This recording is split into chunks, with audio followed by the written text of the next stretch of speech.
Hello Wineabbers, my name is Jesse Meekum from You Need a Budget. Yes, you do. And this is another Whiteboard Wednesday. Today we're going to talk about the credit card float.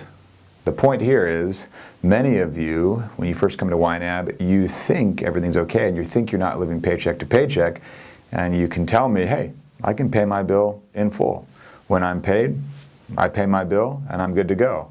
What you don't realize is you are floating on the credit card. You're actually not, you may actually be even worse than paycheck to paycheck. You could be behind the eight ball even more than you think. So I drew a timeline for us today to kind of walk through this. How you get out of this we'll get to really quick, but you all know the answer to that. You follow the 4 rules. So what happens when people first come to YNAB and they think everything's fine, but it's actually not? It could be much improved, and we're going to get rid of their stress because of they're going to take care of it. You incur obligations. They go onto your credit card. You earn money. And then sometime in there before you earn money, you pay those obligations in full, and that's where you brag. You're like, I pay my credit card in full every month. I never pay interest. People brag about that. I never pay interest. I earn points. I never pay interest. Cool, cool. You earned money, and then you paid those obligations in full. You paid for obligations that were incurred prior to earning money, right? And then you earn money again, and you repeat that cycle. You're riding the float. This is the float right here. You're dependent on money you haven't yet earned to take care of whatever those obligations are. Paying your light bill, whatever it is. Right here, this is the float. This stresses people out. You don't know you're doing it a lot of the time because you're paying that credit card in full here with money that's earned. So you're like, I'm not living paycheck to paycheck. I'm handling all my bills. And credit card for you is just another bill. It's not. It's a representation of all your bills, of all your spending. And this right here causes stress. What we want you to do is get to a point, and that's in blue now, where you've paid obligations, you earn money, okay?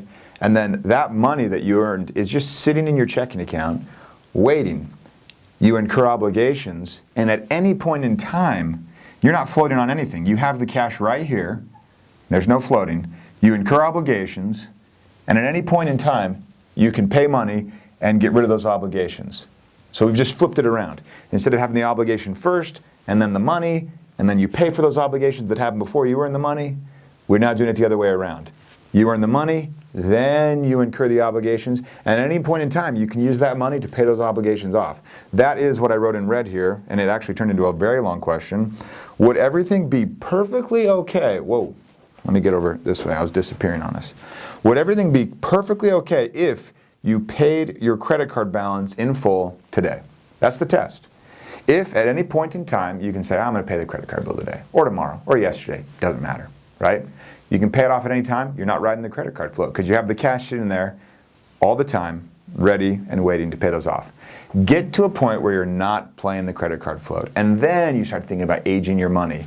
How long does this money sit before you actually pay those obligations? You start to get to rule 4.